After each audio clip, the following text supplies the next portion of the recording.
mengolah styrofoam ya, styrofoam yaitu styrofoam itu terdiri dari bekas-bekas makanan, bekas elektronik kemasan ya, bekas seblak itu kebanyakan yang tidak mudah hancur dan terurai, yang menyebabkan banyak sampah karena sekarang belum bernilai, masih banyak dibuang, mesti nyampe ke TPS atau TPA dan sungai-sungai. Nah baiklah, ini liputan saya ini waktu dulu ya, pertama meluncurkan cara mengolah busa styrofoam itu diliput oleh media massa ya, berbagai media massa dan media elektronik, karena sampah styrofoam ini sangat berbahaya dan sangat merusak lingkungan bila membuang sampah sembarangan. Tetapi busa styrofoam itu sebenarnya bisa bermanfaat untuk bahan berbagai macam produk ya yang telah saya luncurkan. Baiklah, nah ini cara mengolah busa styrofoam. Nah, ini waktu kegiatan saya di pondok pesantren, perwakilan 10 pondok pesantren. Dokumennya nih. Selanjutnya, mari kita praktek ya. Praktek cara mengolah manfaatkan bekas styrofoam. Jadi pertama semua jenis styrofoam ya, itu dikumpulkan. Mau ngambil dari TPS juga tidak apa-apa karena dihancurkan, asal dibersihkan dulu ya. Tapi yang bagus itu prasampah ya. Jadi styrofoamnya belum dibuang. Jadi pengambilannya door to door ke rumah, ke toko-toko elektronik dan sebagainya itu banyak sekali karena belum bernilai. Nah, ini waktu saya mengangkut busa styrofoam. Jadi busa styrofoam itu kebanyakan dibuang ya.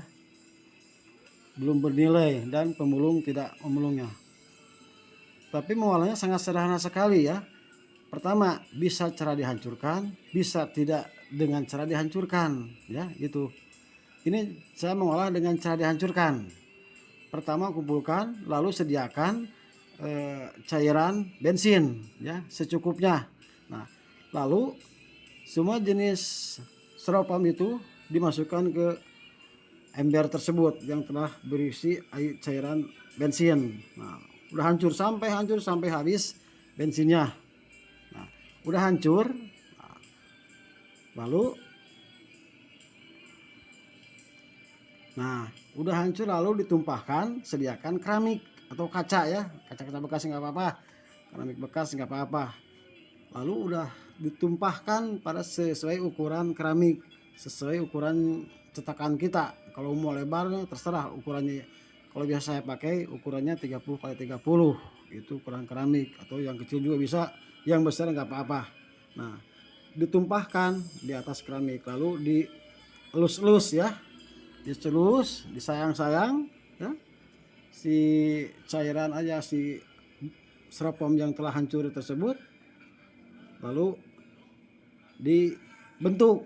Nah ya, dibentuk sesuai dengan bentuk yang diinginkan ya, gitu. Setelah itu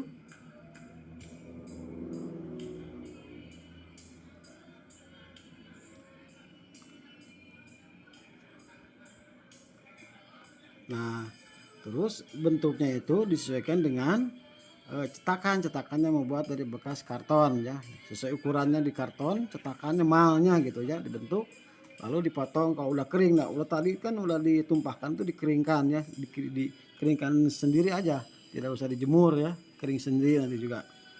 Nah ini setelah kering lalu dicetak pakai mal sesuai dengan produk yang akan kita buat. Nah lalu dibentuk-bentuk itu menggunakan solder. Kalau styrofoamnya udah kering ya, dibentuk-bentuk, ditekuk pakai solder, dipanaskan. Ini membuat pas bunga. Setelah itu naik, kalau ini ya yang nomor 8 ini cara membuat bahan dinding anti air. Hanya tinggal menaburkan saja di atas keramik sesuai ukuran ketebalannya minimal 1 cm lah ya, itu lebih bagus. Lalu dihiarkan, itu kita udah bisa membuat bahan dinding anti air.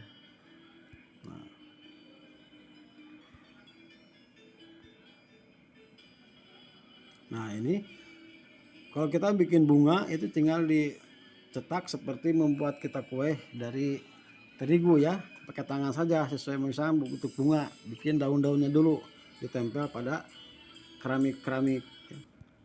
Selanjutnya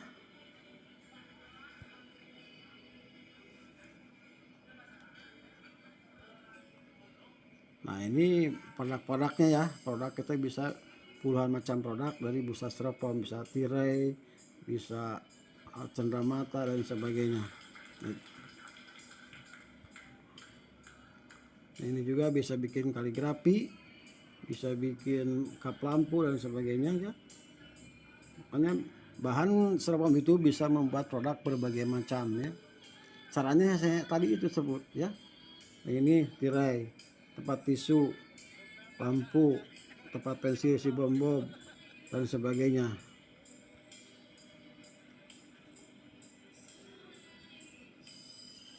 Ini juga sama, ini bikin tetakannya dari karton. Nah ini cara tidak dihancurkan sebagai isi bantal, bisa dengan dari busa styrofoam, isi bantalnya dari busa styrofoam. Bisa dimanfaatkan, bentuknya terserah keinginan kita, nanti hanya memanfaatkan bekas-bekas potongan kain, lalu dijahit ya, lalu diisi dengan busa styrofoam. Kalau tidak mau dihancurkan sama aja ya, bisa dimanfaatkan busa styrofoam itu, tapi harus bersih styrofoamnya ya, jangan. Nah ini waktu saya dapat hadiah dari Ibu Bupati Cianjur. Nah ini juga nih bikin figura ya, bisa dari styrofoam, figuran ini styrofoam ini. Nah kalau kita udah selesai, berarti kita udah mampu membuat bahan dinding anti air. Terus sebagai pengkilap juga bisa, atau pengganti vernis, karena itu merupakan bagus sekali untuk lapisan-lapisan produk ya, produk figur kertas, dari kayu, dari kain, dilapisi pakai busa styrofoam lebih bagus.